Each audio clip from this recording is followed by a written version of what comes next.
หมดสิ้นไปพี่น้องผู้คนห่วมใจแป่งเมืองลำปูนฮือยิ่งใหญ่ตลอดกาลมีทุกคนหารือส่งเสียงผู้ว่าจะอยู่เคียงจะช่วยแก้ปัญหากำกึดดีๆหากท่านมีช่วยบอกมาผ่านรายการนี้นาปะป้อเมืองอู้เรื่องลำปูปะป้อเมืองอู้เรื่องลำปูปะป้อเมืองอู้เรื่องลำปูปะป้อเมืองอู้เรื่องลำปูนะเจ้า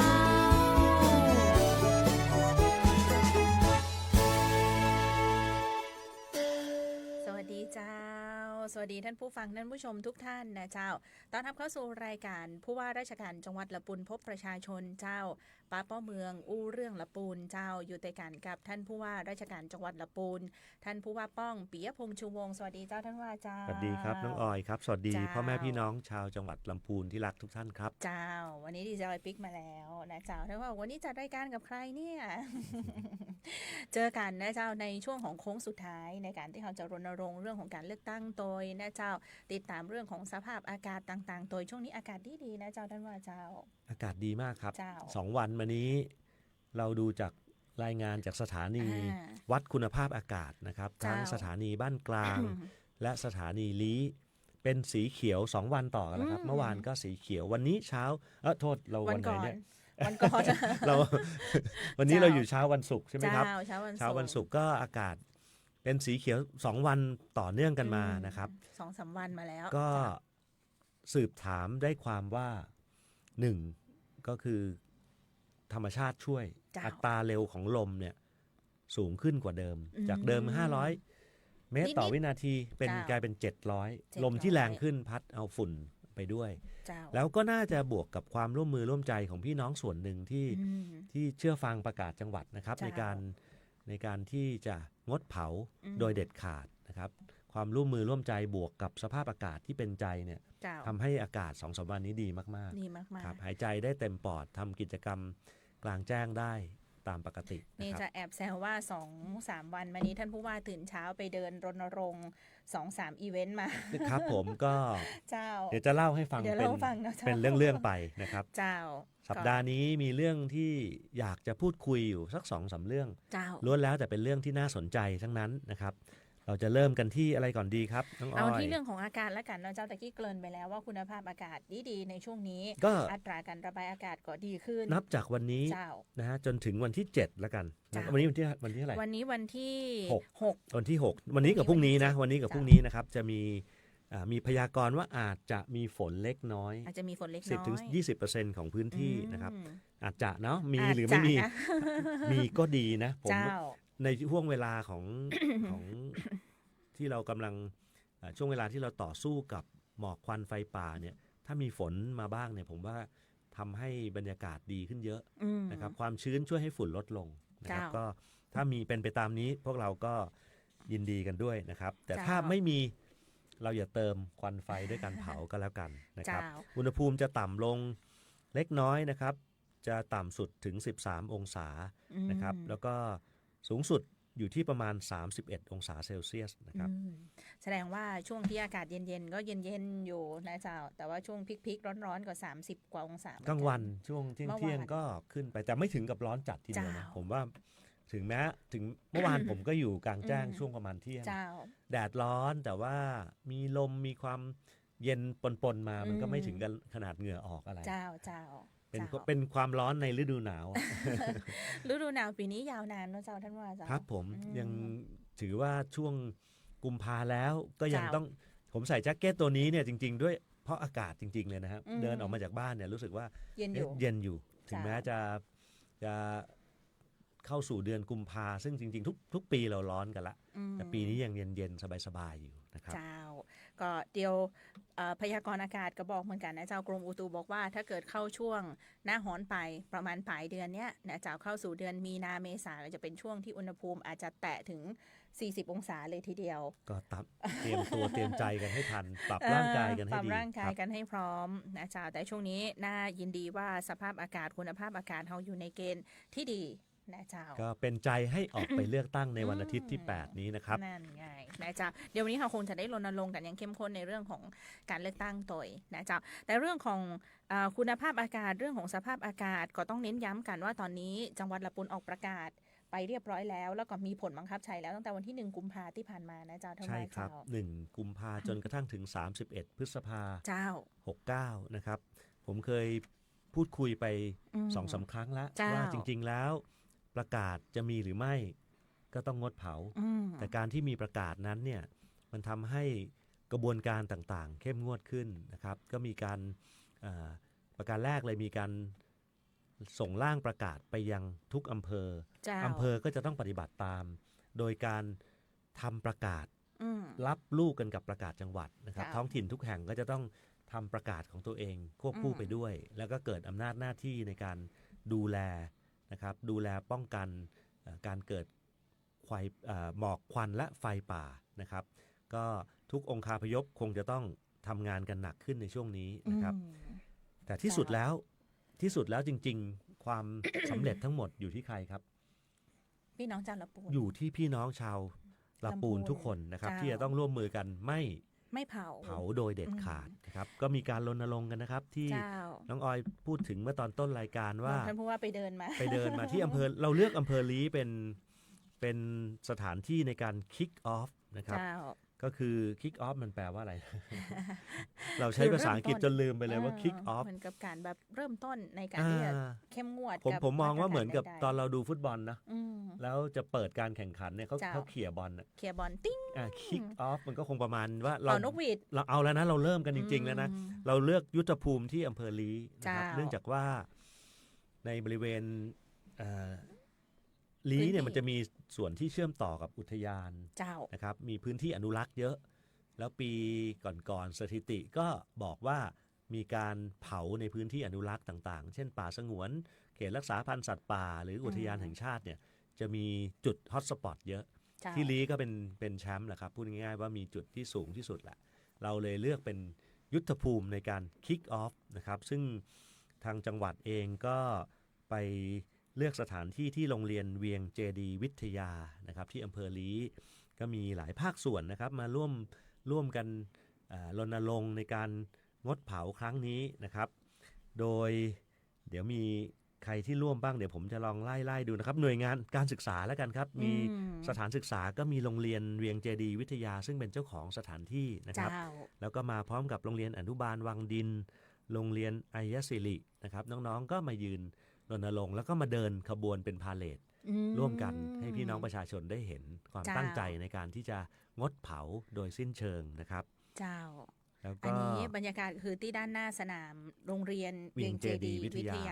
วันนั้นต้องชื่นชมนิดนึงนะครับโรงเรียนเวียงเจดีวิทยาก็ ได้ส่งน้องๆจากชมรม To Be Number One มาแสดงในพิธีเปิดด้วยเราก็ยืนดูน้องๆแล้วก็ชื่นชมในความสามารถของน้องๆนะครับนี่เนี่ยถ้าใครดู Facebook จะเห็นภาพไปด้วยมีภาพประกอบนะครับน้องๆแข็งแรงมากวันนั้นเนี่ยคุณลุงผู้ว่าลุงป้องก็ชื่นชมน้องๆไปแล้วก็บอกว่าน้องๆสุขภาพดีในวันที่อากาศดีๆอย่างวันนั้นน่ะเป็นสีเขียวนะครับปริมาณ PM 2.5 น่าจะอยู่ที่ราวๆสัก20 กว่าซึ่งเหมาะกับการทำกิจกรรมลุงป้องปรบมือใหญ่เลยค่ะใช่ตบมืออย่างมีความสุขแล้วก็หันไปคุยกับทุกคนว่าลุงกับป้าทุกคนจะพยายามดูแลนะให้อากาศดีอย่างวันนี้ไปเรื่อยๆแล้วก็เหมือนพันธสัญญาร่วมกันระหว่างพวกเราแล้วก็บอกไปยังพี่น้องประชาชนให้ร่วมในสัญญานี้กับเราด้วยว่าเราจะช่วยกันให้อากาศเนี่ยมันดีแบบนี้ทุกวันเพื่อจะให้น้องๆเยาวชนรุ่นต่อๆไปเนี่ยเขาได้ใช้ชีวิตอยู่ในสังคมในสิ่งแวดล้อมที่ดีในที่มีอากาศบริสุทธิ์นะครับเขาก็จะได้มีสุขภาพแข็งแรงเหมือนกับที่เขามาแสดงให้พวกเราดูนั่นแหละนะครับก็เป็นเชิงสัญลักษณ์การคิกออฟเป็นเชิงสัญลักษณ์ต้องเรียนอย่างนี้ครับทุกคนควรจะเข้าใจตรงนี้ร่วมกันว่ามันจะไม่สำเร็จเลยถ้ามันไม่ได้รับความร่วมมือจากพี่น้องประชาชนผมพูดประโยคนี้ในทุกเวทีนะครับแต่ความตั้งใจของหัวหน้าส่วนราชการที่จะทำทุกวิถีทางให้อากาศดีเนี่ยเราทำเต็มร้อยอยู่แล้วในทุกองคาพยพมีงบประมาณให้ใช้เราบริหารให้คุ้มค่าที่สุดนะครับไม่มีงบก็ไม่เป็นไรเราก็ส่งแรงส่งใจหน่วยงานดับไฟป่าหลายๆแห่งก็ ชี้แจงที่ประชุมแล้วก็บอกข้อจำกัดเรื่องงบประมาณเรื่องบุคลากร เจ้า แต่เราบอกว่าเรามีแบบนี้มาทุกปี อืม เราจะใช้ทรัพยากรที่จำกัดนี้ของเรา อย่างมีคุณค่าที่สุดนะครับเพราะฉะนั้นการประกาศ Kick Off นี้จึงเป็นเสมือนการเริ่มต้นร่วมกันระหว่างภาครัฐและเอกชนนะครับนี่แล้วก็มีจะเห็นการฉีดน้ำอันนี้เชิงสัญลักษณ์นะครับต้องเรียนอย่างนี้ครับว่าเขาทำได้สวยงามเอารถมาแล้วก็มันแสดงความพร้อมอย่างหนึ่งว่าในรถมีน้ำนะครับแล้วก็น้ำเนี่ยผมว่าในการใช้น้ำเป็นเชิงสัญลักษณ์ในวันนี้ก็เหมาะอย่างหนึ่งอากาศแห้งอยู่ละ เจ้า บางทีเราไม่มีอะไรทำเรายังเอาน้ำมาลดถนน ใช่ ให้ฝุ่นน้อยลง ใช่ นะครับ ใช่ วันนั้นก็ใช้น้ำเป็นเสมือน อุปกรณ์ที่ไม่ทำลายสิ่งแวดล้อมอะไรนะครับ ก็ให้เห็นความพร้อมของรถ ซึ่งจะอยู่ร่วมขบวนกับเราเนี่ยเป็นรถดับเพลิงรถบรรทุกน้ำต่างๆ ก็มาร่วมกันนะครับ วันนั้นมีการสาธิตการทำเสวียนรักโลก การให้หน่วยงานที่เกี่ยวข้องกับการดูแลหมอกควันไฟป่าเนี่ย เจ้า มาเปิดบูธนิทรรศการนะครับ เจ้า แล้วก็นำเสนอความพร้อมของแต่ละหน่วย อ่า เขานำเสนอเพื่ออะไรเพื่อให้บอกว่าเขาพร้อมนะ อ่า และเขามีหน้าที่อะไรในการช่วยกันครั้งนี้ มีมาตรการของหน่วยงานนั้นๆ ใช่ ที่จะ ครับ ไปขับเคลื่อนใน ถ้า เรื่อง เอา นี้ ให้ ยัง นึก ไง นึกนะมันนึกเอาแล้วกันนะผมนึกอย่างเช่นเกษตร เจ้า เกษตรก็จะมีหน่วยงานที่ใช้เศษวัสดุจากการเกษตรเนี่ยแทนที่จะเผา อืม เขาก็เข้าเครื่องที่อบให้เกิดไบโอชาเขาเรียกอะไรนะถ่านที่เป็นถ่าน อืม ถ่านสามารถเอาไปผสมดินเป็นปุ๋ยได้ อืม แทนที่จะไปเผาให้เกิดควันเนี่ย เจ้า เขาก็ไปมีนวัตกรรมในการเผาในเตาที่ไม่ก่อให้เกิดสิ่งแวดล้อมเป็นพิษ ไม่เกิ อ ด ย่าง ม เงี้ย ลพิษอะไรอย่าง นะครับ นี้ หรือเดี๋ยวนึกนะ ประมงเองก็มีการใช้ระบบนิเวศในน้ำเนี่ยช่วยลดสิ่งแวดล้อมที่เป็นพิษจากการเผาได้ อืม เคยเอาหญ้าเอาฟางไปเผาใช่ไหม เจ้า ทางประมงก็ใช้ตรงเนี้ยในการสร้างเป็นระบบนิเวศ อ๋อ ที่ใช้เลี้ยงสัตว์น้ำได้ อ๋อ อ อย่าง นี้เป็นต้นนะครับ เจ้า ทุก คือ หน่วยก็ต่าง ช่วย ก็ กันหมดเลย ต่างก็พยายามใช้จุดเด่นของตัวเองเนี่ย เจ้า มาปรับ แม้แต่องค์การบริหารส่วนจังหวัดก็มาร่วมนะวันนั้นถามว่าอ้าวแล้วองค์การบริหารส่วนจังหวัด มีอะไรมาโชว์ เขาเอาอุปกรณ์มาโชว์ครับเขาบอกเขามีอุปกรณ์ แล้วอุปกรณ์เนี้ยผมก็เลยสั่งการไปว่าขอขึ้นบัญชีไว้เป็นลิสต์ไว้ก่อนนะครับ หากเกิดเหตุใดๆเนี่ยเราจะได้ไปเบิกใช้ได้ อืม เราจะได้รู้ว่าเรามีเครื่องดับไฟป่าแบบนี้อยู่ที่อบจ. อืม เวลาขาดแคลนนึกไม่ถึงก็ไม่ต้องนึกนาน ขอให้อยู่ในบัญชีเดียวกัน อืม ก็สั่งการให้ท่านปภนะป้องกัน อ๋อบ รรเทาสาธารณภัยได้ขึ้นบัญชีไว้ด้วย เจ้า ก็เป็นอีกเรื่องหนึ่งที่ อันนี้ก็จะคล้ายๆกับเรื่องของในช่วงสถานการณ์น้ำเลยบ้างค่ะเจ้า สมมติว่ามีเครื่องสูบน้ำกี่เครื่องใหญ่เครื่องเล็กอยู่ตรงนั้นตรงนี้ที่ไหนเนี่ยถ้ามีบัญชีไว้ก็สามารถ หลัก สั่ง การ ใช้ได้เลย คือเราต้องรู้ทรัพยากรก่อน อืม รู้ความพร้อมของบุคคลของ เจ้า เครื่องไม้เครื่องมือ นะครับสองอย่างและหน้าที่ เจ้า หน้าที่พื้นที่รับผิดชอบ สิ่ง อืม เหล่านี้คือเรื่องหมอกควันไฟป่าเองก็มีระบบแบบนี้ที่ เจ้า วางเอาไว้แล้วนะครับ อันนี้ท่านสปกบ้างค่ะเจ้า สปกก็มาสาธิตเรื่องของการทำไบโอชาเหมือนกัน อืม คล้ายๆกับของทางเกษตรนะครับ เจ้า เขาเป็นพื้นที่ทำการเกษตรเหมือนกัน เจ้า นะฮะก็ทำให้ลดจำนวนกิ่งไม้ใบไม้ที่ทุกปีเราเคยเผาเนี่ยพอเราใช้นวัตกรรมเข้าไปช่วยเนี่ยแปลงสภาพมันให้มันไปอยู่ในรูปที่ไม่ต้องไปเผาทิ้งอ่ะ เจ้า ก็เอาไปเป็นปุ๋ยได้ เจ้า เป็นประโยชน์ต่อเนื่องได้อีกนะครับ มีเรื่องของการทำเสวียนอันนี้ท่านว่าพูดตั้งแต่ครั้งแรก ครับ ต้นเลยว่าเนี่ยอยากให้ทุกที่ทำ เสวียนเนี่ย อืม รวมถึงมาตรการ นี่ไปทำมาด้วย เขาทำตัวอย่างให้ดูว่า อ๋อ เสวียนทำแบบนี้ให้ผู้ว่าทำให้ดูสักนิดหนึ่ง เจ้า ผมไม่ได้อวดอ้างว่าผมทำทั้งเสวียนนะเขาเหลือให้ผมแค่ 2 เส้นนะครับ แต่ผมลองทำดูแล้วมันก็ง่ายจริง มัน นะ ก็ไม่ได้ยาก ไม่ถ้าคนรู้หลักก็คืออ ม ปักไม้ตัวฐานไว้ก่อน แล้วก็สาร แล้วก็ไอตัวยาวๆที่เตรียมไว้เนี่ย เป็นไม้ ก็ร้อยไปเรื่อยๆขัดลำขัด อ่า เข้าออกไปเรื่อยๆสลับกัน ดูแล้วไม่ยากอะนะครับ แต่ว่าต้องระวังไม้ไผ่บาดมือสักนิดหนึงถ้าสังเกตก็จะเห็นว่าเขา ใส่ถุงมือ ใส่ถุงมือให้ผมใส่ถุงมือ มัน จ้า โอกาสที่จะบาดสูงจริงๆ มี นะ มี ถ้าจะต้องทำเองแนะนำให้ใส่ถุงมือนะฮะ เจ้า ถ้าไม่ชำนาญเนี่ยจะได้ป้องกันอุบัติเหตุ นาะ เดี๋ยวเป็นแผลที่มือก็จะทำอะไรไม่สนุกไปหลายวัน ผมเองวันก่อนไปโดนอุปกรณ์มีดมันบาดนิดเดียวนะ อืม พอไปเจอแอลกอฮอล์ที่ไหนล้าง แสบ มือ จิ๊บ เผลอโอ้ตกใจลืมไปว่ามีแผลนะครับ ก็เล็กๆน้อยๆครับ เป็นการดูแลกันนะครับ ข เขาเรียกนิรภัยภาคพื้น ทำอะไรให้นึกถึงภัยเล็กๆน้อยๆที่อาจเกิดขึ้นได้นะครับ เจ้าเนาะอันนี้ก็ถือว่าเป็นการเป่านกหวีดนะเจ้าท่านว่า เป่านกหวีดเขี่ยลูกบอลนะ อ่า แล้วก็วัน ให้ทุกส่วน วันนั้นก็ไปเดินในตลาดด้วยตลาด เจ้า เทศบาลของอำเภอลีนะครับ เจ้า ก็เข้าไปเจอพี่น้องประชาชน เข้าไปพูดคุย แล้วก็ขอความร่วมมือ เจ้าร วมถึงชวนไปเลือกตั้งด้วย ทุกคนสัญญากับผม100 ทั้ง 100ว่าไปแน่ ไป นอ แน่ น นอน นะครับ เจ้าเนาะจริงๆการประกาศหรือแบบประกาศเนี่ยนะเจ้าเขาก็อู้กันมาหลายต่อหลายครั้งละดีจอยก็ประกาศแล้วก็ทำความเข้าใจกับท่านผู้ฟังทางบ้านไปบ่อยๆอยู่เหมือนกันว่ามันก็น่าจะเหมือนเดียวกันกับกฎหมายกันห้ามใส่ต้องใส่หมวกกันน็อก ครับ ในการขับขี่นะเจ้าทุกๆวันเนี่ยก็จะมีการบังคับใช้เรื่องของกฎหมายกันไม่ใส่หมวกกันน็อกก็ต้องถูกตำรวจจับ แต่ถ้าเป็นช่วงระยะเวลาของการรณรงค์เข้มข้น7 วันระวังอันตรายช่วงสงกรานต์ช่วงปีใหม่ ก็จะเป็นช่วงที่จะมาบังคับใช้มาตรการตรงนี้อย่างเข้มข้น จะมีด่านตรวจจะมีด่านชุมชนจะมีนู่นนั่นนี่เยอะแยะขึ้นมา เสมือนกัน เหมือนกันกับพวกไฟป่าเลย แล้วถ้าไม่ใช่7 วันไม่ต้องใส่หมวกกันน็อกก็ได้ไม่ใช่ ไม่ได้ เราใส่ทุกวัน เจ้า แต่เราเข้มข้นเนี่ยมันเป็นการ อืม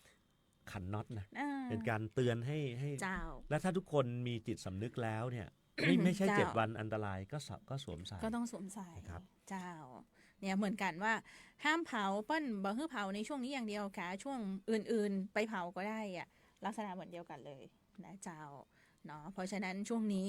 ก็ต้องเรียนว่าพี่น้องประชาชนห้ามเผาในที่โล่งทุกชนิดทุ ข้ ก อ ประ สั่ง เภ การ ท ข้อหนึ่งของท่านนายกรัฐมนตรี และ เจ้า รัฐมนตรีว่าการกระทรวงมหาดไทย ท่านอ เจ้า นุทินชาญวีรกูลนะครับ ได้สั่งการในการประชุมข้าราชการกระทรวงมหาดไทย เจ้าท่าน นะ ว่า ครับ เจ้า หนึ่งในข้อสำคัญก็คือเรื่องการรณรงค์การดูแลเรื่องหมอกควันไฟป่า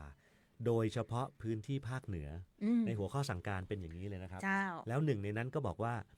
ให้ทุกจังหวัดบังคับใช้กฎหมายอย่างเคร่งครัด อืม นี่คือข้อสั่งการ เจ้า เพราะฉะนั้นเนี่ย ต้องพูดแล้วน้องออยก็จะรู้สึกว่าผมใจดี เจ้า ผมขออนุญาตบังคับใช้กฎหมายอย่างเคร่งครัด เพราะอะไรครับ เดี๋ยวทุกท่านจะบอกว่าปีก่อนๆไม่เห็นจับ อืม เผาได้ทำไมไม่เห็นต้องเอาผิด อืม แต่ว่าในเมื่อมาตรการคงจะต้องเข้มข้นขึ้นจากปีก่อนเพราะอะไรครับ เพราะทุกปีปริมาณ PM 2.5 ไม่ได้น้อยลงเลย เจ้า เราคิดแบบเดิมทำแบบเดิม ไม่ได้ คงไม่ได้แล้ว อืม เราต้องการผลลัพธ์ใหม่ เจ้า เราจึงต้องคิดใหม่นะครับ คือจากเดิมที่ไม่ร้องทุกข์กล่าวโทษที่ไม่มีการแจ้งความ อืม ลงบันทึกประจำวัน ตอนนี้เพิ่มมาตรการนะครับ เจ้านั นับตั้งแต่จริง ๆ แล้วนับตั้งแต่วันที่ 1 กุม กุมภา ภา พันธ์ ที่ประกาศงดเผาโดยเด็ดขาดเนี่ย เจ้า แต่ว่าณวันเนี้ยแม้จะมีฮอตสปอตเกิดไป2 ครั้งนะครับ อืม 2-3 ครั้งที่มีการดับแล้วดับไฟแล้วก็รายงานต่อผู้ว่าราชการจังหวัดเนี่ยก็ยังใจดีกันอยู่นะครับยังหาคนผิดไม่ได้ อื ผมเลยประกาศเพิ่มเติมในวันคิกออฟไปแล้ว ใช่เนี่ย บอก ดี ว่า จอยได้ยินท่านผู้ว่าพู ครับ ดอยู่ ถ้า ลย เกิดมีการ อืม เผาใด ๆ เกิดขึ้น ต้องมีผู้รับผิดชอบ อืม คำว่าต้องมีผมไล่ลำดับ เจ้า นะครับว่า 1. เจ้าของพื้นที่นั้นนั่นแหละต้องไปแจ้ง ถ้าเกิดว่าที่ของตัวเองถูกไฟไหม้อะ เจ้า ถูกเขาเรียกอะไรอัคคีภัย เผาพื้นที่ของตัวเองหมดเนี่ยตัวเองก็ต้องไปลงบันทึกประจำวันไปแจ้งความ เจ้า แต่เมื่อคิดดูแล้ว ถ้าเจ้าของเผาเองล่ะ เป็นไปได้ไหม เป็นไปได้สูง เป็นไปได้มาก อืม ทีเดียวล่ะ ว่าเจ้าของเผาเอง เจ้า เจ้าของก็ไม่แจ้งสิครับ อืม ก็เพิ่มคนรับผิดชอบพ่อหลวงพ่อกำนัน อืม คนท้องถิ่นท้องที่คนที่ดูแลพื้นที่นั้น เจ้า ถ้าเผาริมทางใครไปแจ้งครับ ก็ต้องเป็น แขวง แขวง ครับ ผู้ที่ดูแล แขวงทาง ก็ ลวง กำหนดไว้ เจ้าของ แบบนี้ ทางเจ้า ที่ผมยังไม่ประกาศผู้รับผิดชอบ เพราะว่ากำลังร่างให้มันไม่ขัดต่อระบบของอำนาจหน้าที่ตามกฎหมายอยู่ อืม ท่านป้องกันและบรรเทาสาธารณภัยก็ส่งร่างมาให้ผมดูแล้ว ร่าง แล้วก็กำลังจะประกาศออกไปว่าผู้รับผิดชอบเป็นใคร อ๋อ นะครับเดี๋ยวขอเวลาสักนิดหนึ่งนะครับ อันนี้คือเป็นประกาศแยกมาจากประกาศจังหวัด เป็นการเสริม จังหวัด มันไม่ใช่ประกาศที่ซ้ำซ้อนอะไรเป็นการเสริมเฉยๆว่า อืม แล้วถ้ามีเหตุอย่างเงี้ยอำนาจหน้าที่คืออะไร ใครจะต้องเป็นคน อั รับ น ผิ นี้ ดชอบ อย่าไปเรียกถึง ขั้น ขั้นประกาศเลย อันนี้อาจจะเป็นหนังสือเวียน ข้อสั่งการ แนวทางปฏิบัติ อ่า แนวทางปฏิบัติดีกว่า เจ้า หลังจากมีประกาศแล้วเนี่ยมันมีแนวทางปฏิบัติอย่างเงี้ย เพราะฉะนั้นมันก็ต่างจากปีที่แล้วตรงที่ถ้ามีฮอตสปอต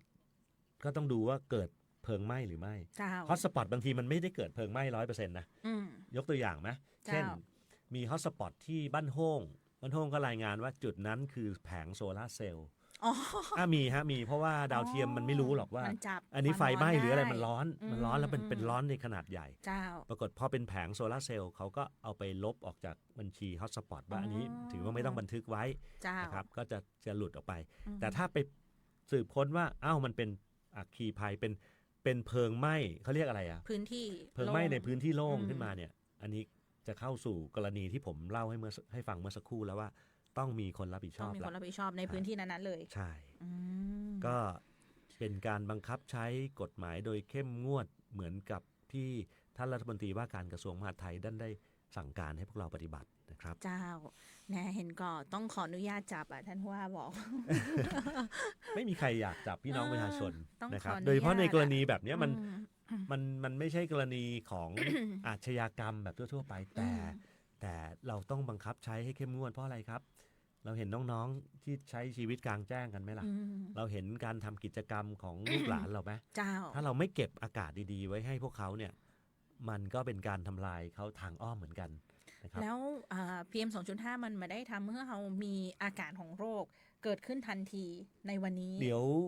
มันจะสะสม ในห่วงเวลา ไปรื่ยๆ ต่อไปเนี่ย เจ้า วันนั้นผมสะดุดหูกับรายงาน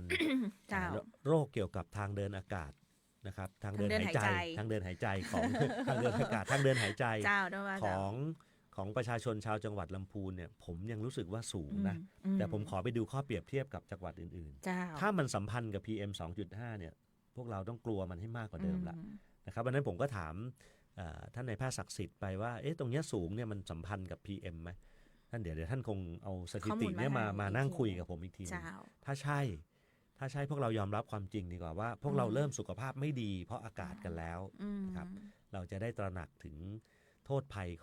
ของ PM 2.5 ให้มากขึ้นนะครับ เจ้าเนาะหนึ่งเลยคืออาจจะเป็นด้วยเรื่องของสภาพภูมิประเทศ เรื่องของแอ่งกระทะเรื่องอัตราการระบายอากาศต่างๆนะเจ้าที่ทำให้เกิดการสะสมของฝุ่นในพื้นที่จนเกิดค่าฝุ่น PM 2.5 ที่อาจจะเกินเกณฑ์มาตรฐานได้ แต่ซ้ำร้ายที่สุดก็คือการเผา ปัจจัยหลาย ๆ ข้อที่ทำลายสภาพอากาศเนี่ย เจ้า อากาศดีๆ และถูกทำลายลงไปเนี่ยมันมีปัจจัยหลายข้อ เจ้า แต่ปัจจัยข้อหนึ่งที่ผมและพี่น้องประชาชนทุกท่านช่วยกันลดได้เนี่ยช่วยกันควบคุมได้คือการเผา อืม จากมนุษย์ เจ้า นะครับผมใช้คำว่าจากมนุษย์นะ การเผา ถ้า ใน ใบไม้ ทุกชนิด กิ่งไม้จะเสียดสีจนเกิด อืม เป็นเพลิ เป็น ง เพลิง โดยธรรมชาติไม่ว่ากันครับ เรื่องอย่างเงี้ยแต่มันน้อยมาก ใช่ จนกระทั่งในที่ประชุมมีการยกมือ อ่าร ายงานว่า 100% เกิดจากการจุดไฟ อืม การจุดไฟแช็กหรือไม่ขีดของ อืม มนุษย์ทั้งนั้นเลยนะครับ เจ้า เพราะฉะนั้นเราช่วยกันตรงนี้ เจ้าร่วมด้วยช่วยกันแต่ว่ามาตรการด้านต่างๆ อย่างที่ท่านผู้ว่าได้เรียนไปว่าทุกหน่วยเนี่ยพร้อมอยู่แล้วนะเจ้าแม้แต่ภาคของการขนส่งภาคของอุตสาหกรรมนะเจ้าภาคการเกษตรเนาะก็ทุกภาคส่วนเนี่ยพร้อมกันเต็มที่ ผมขอบคุณอีกครั้งหนึ่งสำหรับการคิกออฟ ผมขออนุ เจ้า ญาต ท่านผู้ว่า อ่าน เจ้า หน่วยงานนะที่มาร่วมกันรณรงค์ในวันนั้นก็คือหน่วยงานในสังกัดกระทรวงเกษตรและสหกรณ์ เจ้า อันนี้คือหน่วยงาน เจ้า ที่มาเปิดนิทรรศการร่วมกันนะ เจ้า หน่วยงานในสังกัดกระทรวงสาธารณสุขนะครับสำนักงานบริการวิชาการ มหาวิทยาลัยเชียงใหม่สำนักงานสิ่งแวดล้อมและควบคุมมลพิษที่ 1 เชียงใหม่นะครับศูนย์ป่าไม้ลำพูนศูนย์ส่งเสริมการควบคุมไฟป่าภาคเหนือเชียงใหม่ หน่วยป้องกันรักษาป่า แม่อ่าวนะครับที่ลำพูน 3 แม่อ่าวสถานีควบคุมไฟป่าแม่ปิง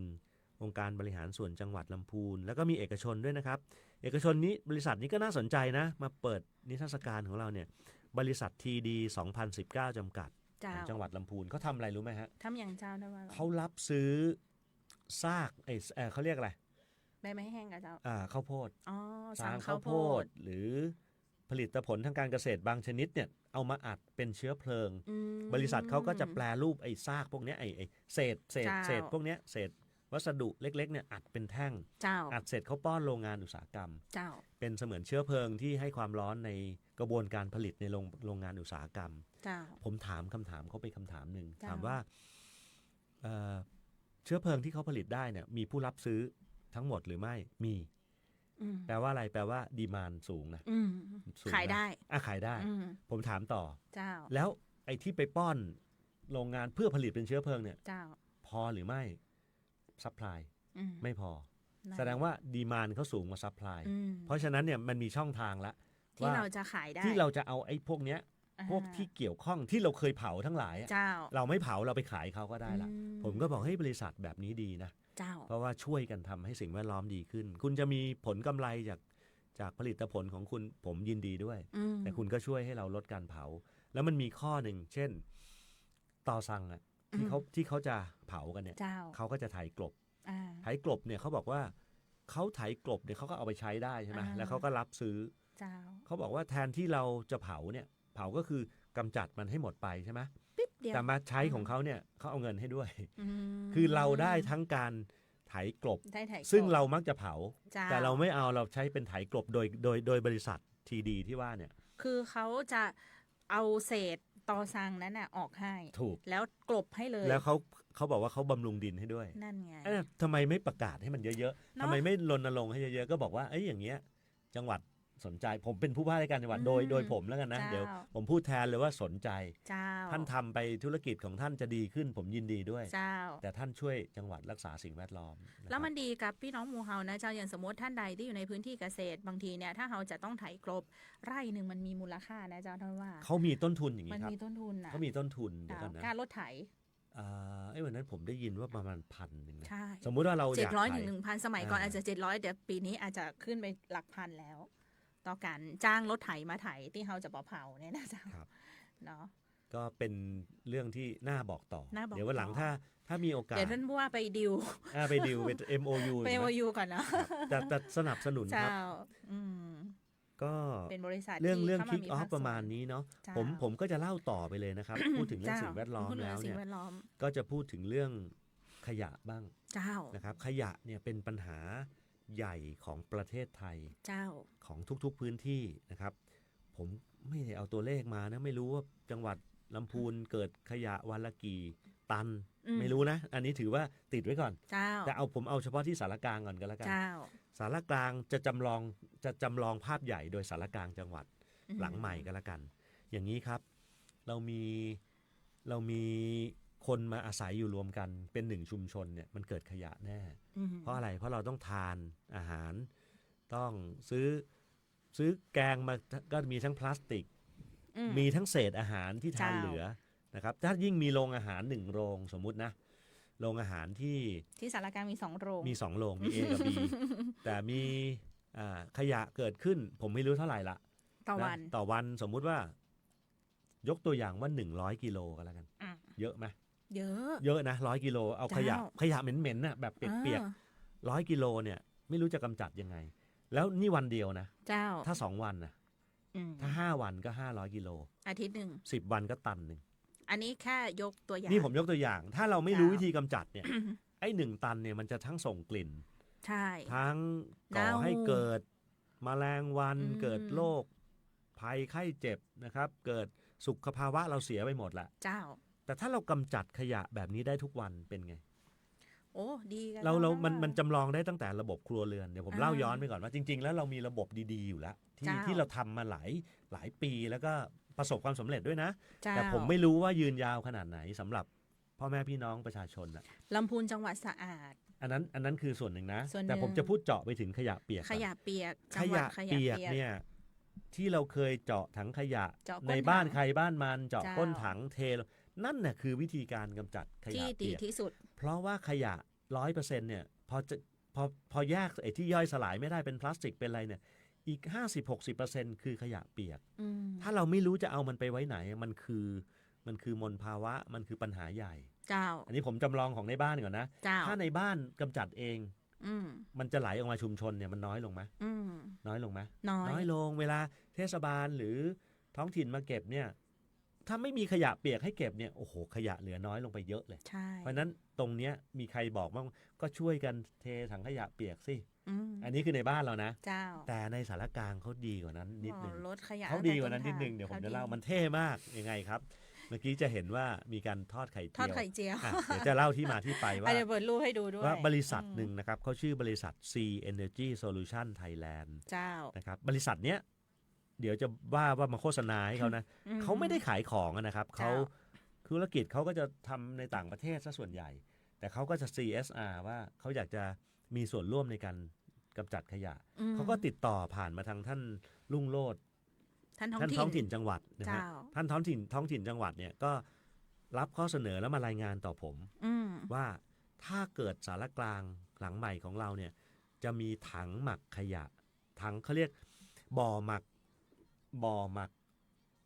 เอาชื่อที่เขาเรียกกันแล้วกันนะผมว่าไม่รู้มันจะสื่อไหมนะบ่อหมักไบโอแก๊สเพื่อจะเปลี่ยนขยะให้เป็นพลังงาน หลักการเป็นอย่างนี้ครับไอ้บ่อเนี้ยนะครับมันจะเป็นบ่อที่เขาปิดมิดชิดนะมีช่องนิดเดียวช่องเหมือนเจาะท่อลงเหมือน ไม่อยากเปรียบเทียบเลย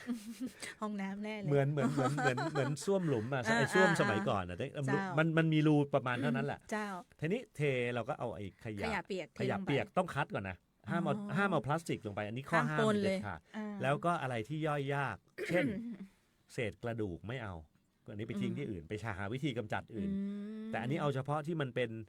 มองดูแล้วย่อยง่ายๆอ่ะ สมมุติน้ำก๋วยเตี๋ยว โอ้ย100%เลยใส่เข้าไปเลย อืม เส้นก๋วยเตี๋ยวข้าวเหลือผัก เศ เผือก ษผักอะไร นั่นซึ่งในโรงอาหารเนี่ยมันจะเป็นสิ่งเหล่านี้ทั้งนั้นแหละ เจ้า เทลงไปปุ๊บ เทลงไปเนี่ยวันหนึ่งเนี่ยบ่อเนี่ยมันจะรับได้ประมาณ120กิโล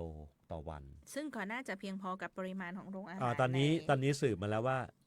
เราทิ้งไปประมาณ60กิโล โอ้ เท่านั้นเอง ยครึ่ง นะฮะ เดียวเอง อันนี้ช่วยกันทิ้งแล้วนะ ไม่ ยัง เพ เหลื ราะ อยังเหลือ เพราะ ที่ ท่าน ว่างอีก ต้องบอกว่าท่านท้องถิ่นจังหวัดนี้ท่านน่าชื่นชมมากนะเจ้าเข้มงวดกับเรื่องของการคัดแยกขยะของทุกหน่วย นี่ งาน ต้องตบมือให้ท่านต้องตบมือให้ท่าน ในโรงในสารกลางจังหวัดเลย มันอย่างนี้น้องออยพอทิ้งไปเสร็จ เจ้า ปุ๊บเนี่ยไอ้ระบบของถังเนี่ยมันมีเทคโนโลยีอยู่ใน เจ้า นั้นมันเกิดการหมักก็เกิดไบโอแก๊ส อืม เขาก็ต่อท่อไปครับแหมเสียดายในรูปไม่ได้ถ่ายท่อให้ดู อ่า ต่อท่อยาวไปถึงโรงอาหารเลยครับ อ๋อ แล้วที่ปลายท่อเนี่ยมันก็คือหัววาล์วแก๊สเหมือนกับที่เราจุด เปิดแก๊ส เปิดแก๊สที่บ้านนี่แหละ อ๋อเหมือนเปิดหัวถัง ถ้า แก๊ส ถ้าถังทั่วไปเรามีถังอยู่ใช่ไหม เจ้า อันนี้ไม่มีถังมันท่ออ อ มันต่อมาจากไอ้บ่อขยะเนี่ย เจ้า วันนั้นเราก็ทอดไข่เจียวกินกันเนี่ยแหละ อืม ที่ผมจะเล่าให้ฟังว่ามันเกิดผลข้างเคียงเป็นไบโอแก๊สซึ่งนำมาใช้เป็นพลังงานได้ด้วย อืม นะครับแต่แค่เอาขยะวันละ120กิโลทิ้งลงไปแล้วมันย่อยได้ทุกวันเนี่ยผมว่ามันวิเศษเลิศเลอแล้วล่ะ อืม แถมมันยังให้แก๊สนี้เป็นผลข้างเคียงด้วยนะครับเพราะฉะนั้นเนี่ยเราแทบจะเล่ขายเลยว่าช่วยเอาขยะมาทิ้ง นี่ ให้ ไง เพิ่มอี นี่ กหน่ ไง อย ตัวอย่า เนี่ย ง นี่ ข คือย ะ ขยะส่วนหนึ่งที่เทลงไป น้ำก๋วยต้มก๋วย ครับ เตี๋ยวอะไรใด ๆ อันนี้คือบ่อที่ท่านว่าบอก แล้วก็เอาน้ำลิ้นก็คือน้ำฉีด อ่า ฉีดให้มันไหลลงไปแค่นั้นนะฮะ ผสมน้ำได้มั้งจ๊ะ ผสมน้ำได้ อ๋อ น้ำมันไม่ได้น้ำมันก็เป็นส่วนหนึ่ เนี่ย งข ก็ องข ให้ ยะอยู่ น้ำ แล้ว ช่วยให้ ครับ มันไหลลง คิด ไป ดูนะถ้าเราไม่มีไอ้บ่อเนี่ยไอ้ขยะตรงเนี้ยมันจะไปอยู่ตรงไหน มันก็ไปกองอยู่ในถัง ใช่ เหม็นโชยส่งกลิ่นพอ เจ้า เป็นอย่างนี้นะมันโอ้โหมันดีมาก แล้วไงต่อครับ มันสามารถรองรับได้120กิโลตอนนี้เรามี ประมาณ เรามี 60 ขยะ โล ให้มันป้อนมันแค่60เท่านั้นเอง เจ้า ที่ นี่ไง เทศบาลศรีบัวบานเขาบอกเดี๋ยวเขาจะเอามาช่วยทิ้งด้วย บอกยินดีเพราะอะไรเพราะเพราะสุดท้ายมันจะกลายเป็นพลังงาน มันก็ได้แก๊สเพิ่มขึ้น อืม นี่เราพิสูจน์แล้วว่ามันประสบความสำเร็จ อืม ทีนี้มันต้นทุนมันเท่าไหร่จะเล่าให้ฟัง แต่เราได้ฟรีนะ เพราะบริษัทนี้เขามา เขามา ทำให้ ติดตั้งให้ฟรีครับ อ๋อ เขาบอกเขาลงทุนไปประมาณ 50,000 บาท ไอ้ระบบเนี้ยนะจ๊ะ คุ้มไหม โอ้โห ผมว่าคุ้มมาก จะบอกว่า คุ้ม สุ มาก ดๆ เอาอย่างนี้ คุ้มสุดๆ ผมเคยอยู่ที่จังหวัดที่ผ่านมาแล้วเนี่ยมี CSR แบบนี้เหมือนกัน เจ้า เขาลงทุนไป 2-3 ล้าน โอ้ แต่เขาทำเป็นไอ้บ่อเขาจะทำไฮโซสวยๆ มีเครื่องประดับตกแต่ง ขึ้นบันไดไปแล้วอยู่กลางเทศบาลชะอำอ่ะ มันก็จะโชว์หน่อย มันก็แพงไอ้ค่าสิ่งปลูกสร้าง เจ้า แต่ตัวระบบเดียวกัน ม ออกมาเป็นแก๊สเหมือนกัน ม นะครับอันนี้ทำแบบ เน้นการ บ้าน ใช้ ๆนะ งาน แบบบ้านๆแล้วเน้น ง่ายๆ แล้วผมดูแล้วเขาท่านท้องถิ่นท่านก็ทำดีอย่างนะ แม้จะไม่ได้สวยงามมากเนี่ยเขาเอาต้นไม้มาปลูกโดยรอบเนี่ยเดินไปยังดูงดงามเลยดูเป็นสวนหย่อมไปเลย เจ้า นะฮะแต่มีต้นไม้ก็จะบังไอ้ถุงดำๆที่เป็นตัวหมักแก๊สที่ว่านะครับ นี่ไงไข่เจียวฝีมือท่านประ โอ้ ธานแม่ นั่น บ้าน อร่อย ห มาก ไทย เราก็พิสูจน์ว่า ฝีมือคุณ มันจะทอดไข่เจียวได้สุกไหม คือความหมายก็คือ ลุ้นว่า พ มัน ลัง จะ งาน พอ น่ะ ไหม มันจะพอไหม อ๋อ ปรากฏว่าได้ผัดกะเพราอีกจานเบ้อเร่อ อ๋อ นะครับซึ่งมันได้ฟรีอ่ะ เจ้า พลังงานเนี้ยพูดง่าย ๆ เรา อืม ลงทุนไป อันนี้ 50,000นี่ถือว่าแพงก็แพงนะจะว่าไป อืม แต่เมื่อช่วยลดขยะวันละ100กิโลแถมไอ้แก๊สทุกวันเนี่ยผมว่าคุ้มยิ่งกว่าคุ้ม จนกระทั่งมี เทศบาลอีกหลายๆแห่งมาดูงานวันนั้นนะครับก็สนใจบอกว่าเดี๋ยวจะไปทำต่อทีนี้บริษัทเขาอาจจะเขาไม่ได้ทำการค้ารับติดตั้งอะไรอย่างนี้หรอกแต่เขาแนะนำได้ว่า 50,000เนี่ยมันเป็นค่าอะไรบ้างค่าปูนค่าวัสดุอุปกรณ์เนี่ยเขาก็จะให้คำปรึกษาได้แล้วเขาสามารถติดต่อไปได้ก่อนติดต่อได้คือเขายินดีเลยแล้วเขาก็ไม่ได้เอากำไรอะไรก็เป็นค่าอุปกรณ์ที่เราจะต้องจัดซื้อนั่นแหละนะครับขอบคุณคุณแกรี่ด้วยแกเป็นคนอเมริกันนะเนาะซึ่งมาได้ภรรยาเป็นคนไทยแล้วก็เป็นคนที่เอาแนวคิดเนี่ยมาช่วยเรานะครับนี่ท่านรองผอ.รมน.ท่านพันเอกยุทธพงศ์ก็ยังบอกว่าเดี๋ยวจะเอาไปทำในค่ายทหารด้วยก็ผมว่าน่าจะเหมาะสมในค่ายทหารเหมาะสมเลยฮะยิ่งมีทหารอยู่เยอะๆเศษอาหารก็จะเยอะไปด้วย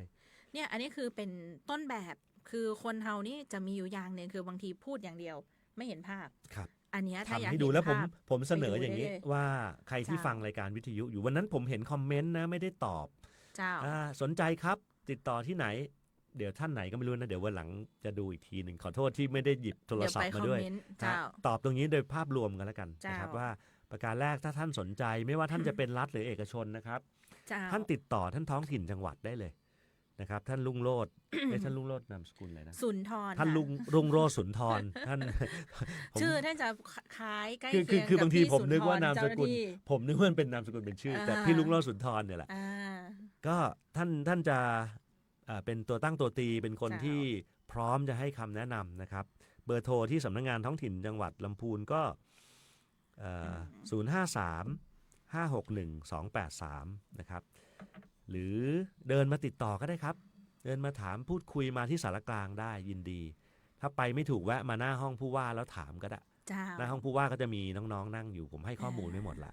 หรือจะโทรตรงคุณจักริดเหรอคุณจักริดอ่อนนะไม่รู้ฟังอยู่ป่ะนะฮะเดี๋ยวอันนี้คอมเมนต์ถามไว้ในเพจน้องออยช่วยไปตอบในคอมเมนต์ให้ทีว่าผู้ว่าตอบไปแล้วนะแล้วก็เอาเบอร์โทรให้ด้วยแล้วก็จะติดต่อบริษัทเขาตรงๆเลยก็ได้ให้เขาแนะนำก็คือบริษัท C Energy Solution Thailand นะครับ0969070101ออกตัวก่อนนะครับไม่มีเรื่องการค้าการขายเนาะผู้ว่าไม่ช่วยใครทำการค้าเป็นการบุคคลนะแต่เห็นเป็นเรื่องมีประโยชน์แล้วก็เขาจะเป็นคนแนะนำให้คำปรึกษาเขาไม่ได้รับจ้างทำไอ้แบบนี้โดยตรงแต่เขาให้คำปรึกษาเขาทำธุรกิจอยู่ต่างประเทศนะครับ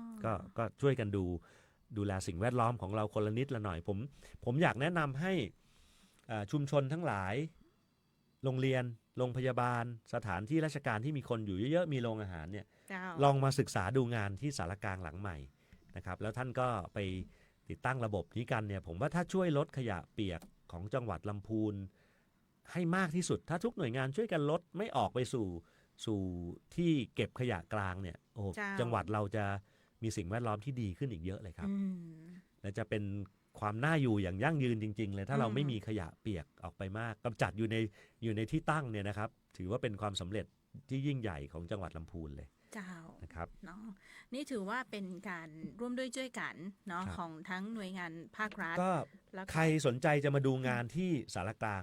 ให้ติดต่อท่านลุงโรจน์สุนทรเลยท่านท้องถิ่นจังหวัดแล้วก็เดี๋ยวผู้ว่าจะถ้าว่างจะเดินลงไปดูด้วยจะพาไปดูด้วย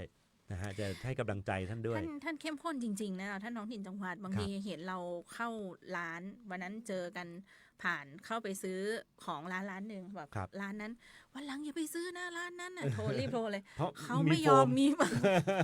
ใช้หลอดเยอะยังมีโฟมเลยท่านตรวจสอบเข้มข้นเลยนะเจ้าเนาะอย่างนี้วันนั้นที่นั่งรณรงค์เรื่องขยะกันแล้วก็ผมก็เลยชวนทานไข่เจียวผัดกะเพราฝีมือท่านนายกเราได้ใช่ก็คือบอกนั้นทุกคน50คนทานให้หมดเลยเจ้าเขาก็เสิร์ฟน้ำผมเจ้าเห็นเป็นผู้ว่าเลยเอาหลอดมาให้ด้วยไง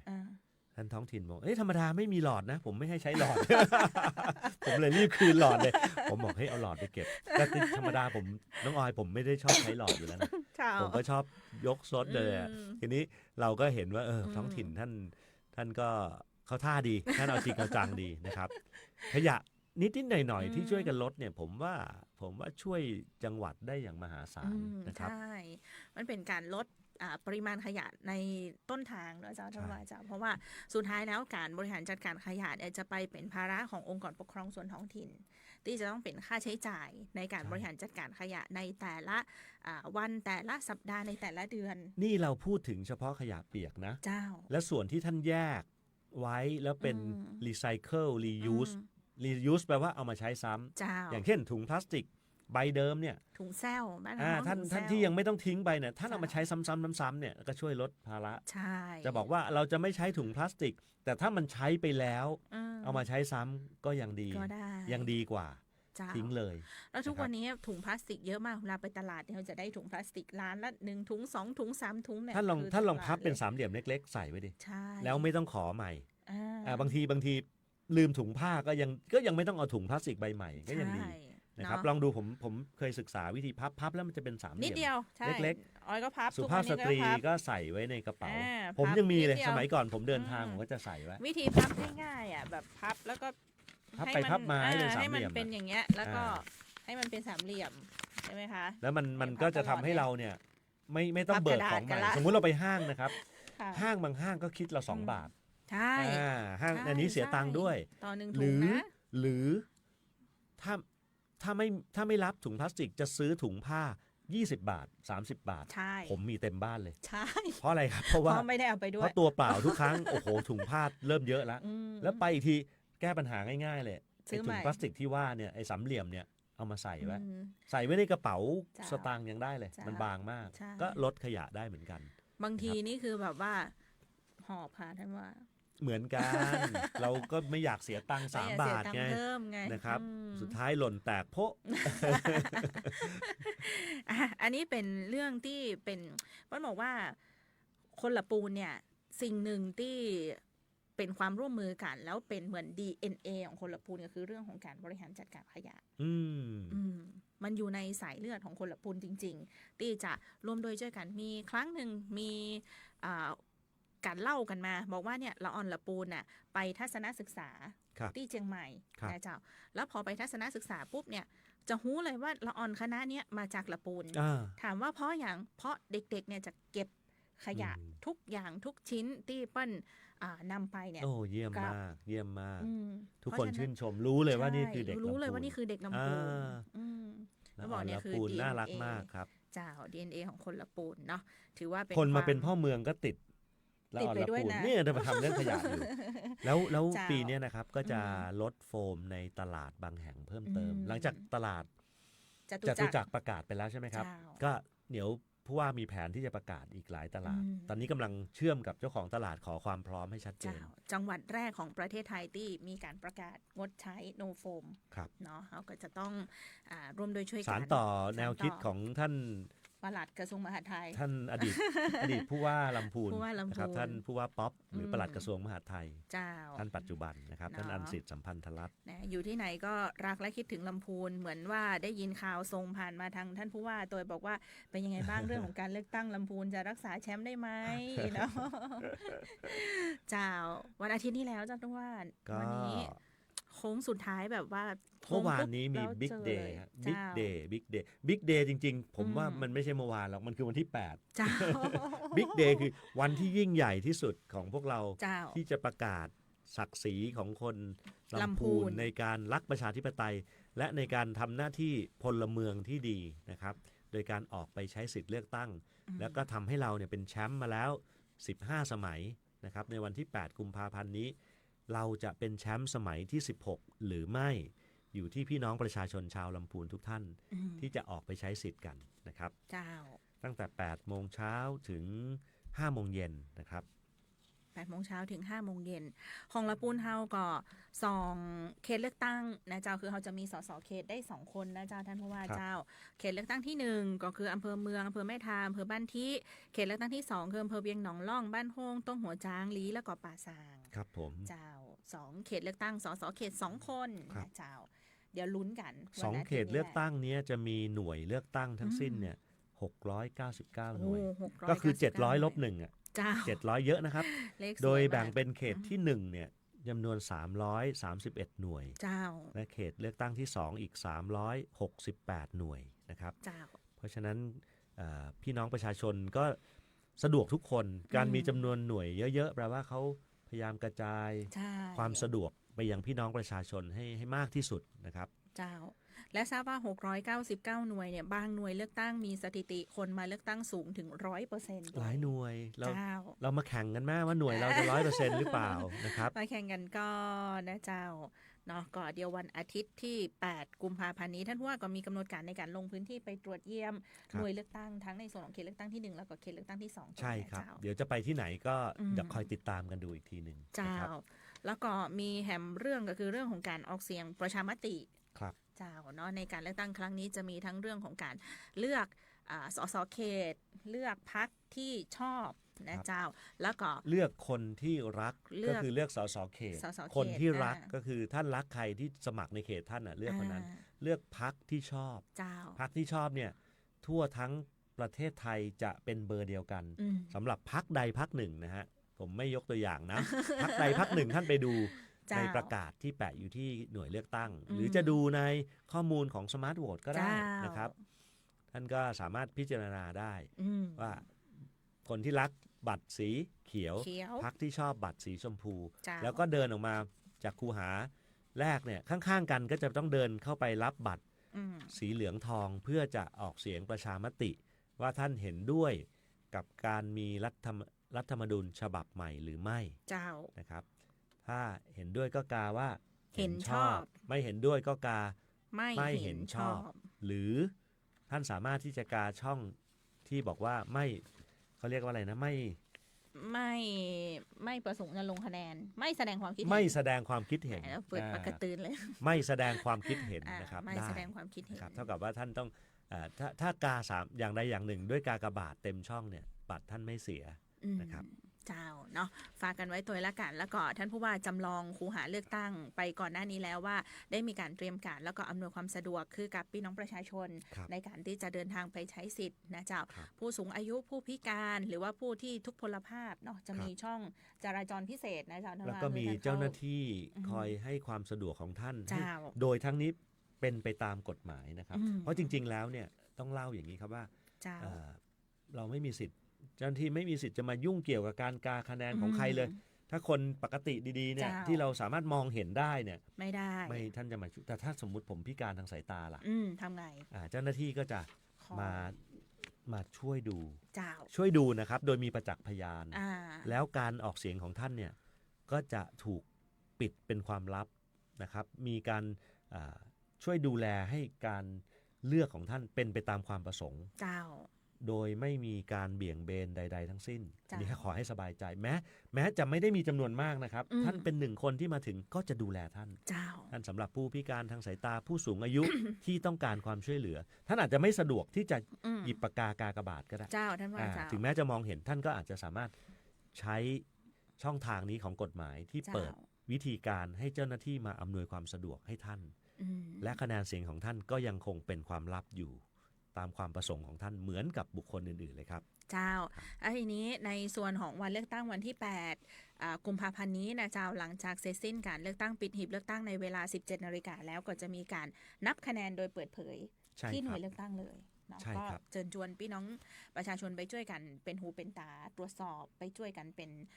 ส่วนหนึ่งนะเจ้าในการนับคะแนน สัง ที่ เก ห ต น่วยเลือก กา ตั้ รง สังเกต นะครับ การณ์อืม ครับ ที่หน่วยเลือกตั้งเนาะพอได้คะแนนที่หน่วยเลือกตั้งแล้วเปิ้ลก็จะนำคะแนนตรงเนี้ยไปรวมกันที่อำเภอ ครับ นะเจ้าเมื่อถึงอำเภอแล้วก็จะไปที่เขตเลือกตั้ง ครับ เขตหนึ่งก็ไปที่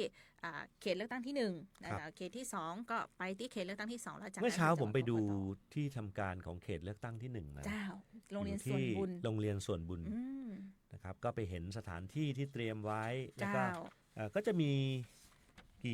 กี่หน่วยนะเมื่อกี้ผมบอกอะ 2หน่วยเลือกตั้ง ไม่ใช่จำนวนอะ จำนวน699 331 หน่วยเนี่ยมารวมที่ อ๋อ ส่วนบุญ ที่ โย ส่ว ก น ธรร บุ ม ญ นะครับ เจ้า ส่วนอีก 368 ก็ ที่ธีรการบ้าน ที่ละการ โฮง บ้านโฮงนะ เจ้า ครับ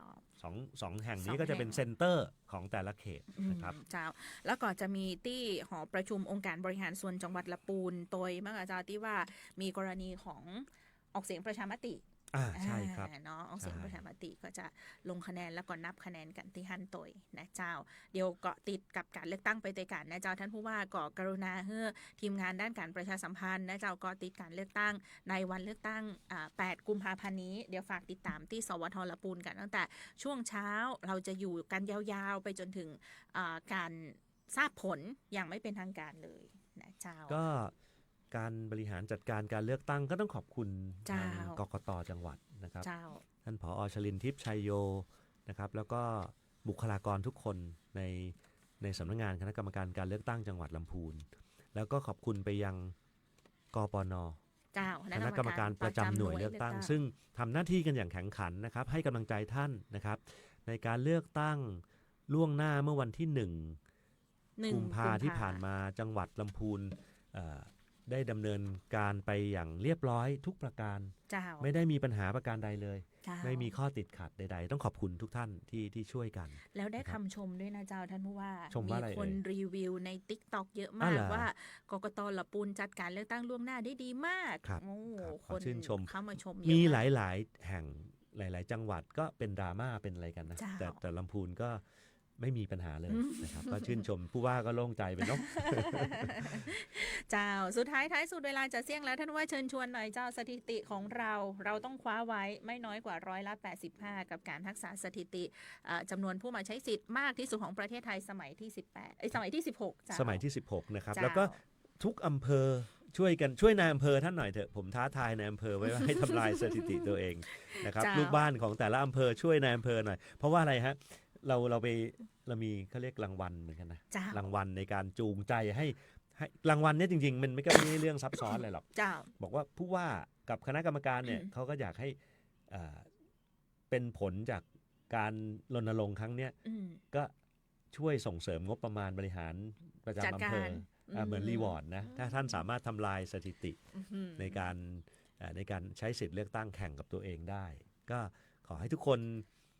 ช่วยกันคนละไม้ละมือแต่ที่สุดจริงๆนะครับต่อให้ไม่มีสิ่งใดมาเป็นเรื่องล่อตาล่อใจท่านเลยเนี่ยการที่พวกเราได้ทำหน้าที่พลเมืองดี การที่เราออกไปเลือกคนดีมาบริหารบ้านเมือง ผลดีทั้งหมดตกอยู่กับพี่น้องประชาชนเองทั้งสิ้นนะครับถ้าท่านตัดสินใจว่าท่านอยากให้ใครมาบริหารประเทศเนี่ยท่านออกไปกากบาทเลือกคนนั้นเลือกพรรคนั้นเนี่ยจนกระทั่งได้ผู้บริหารประเทศที่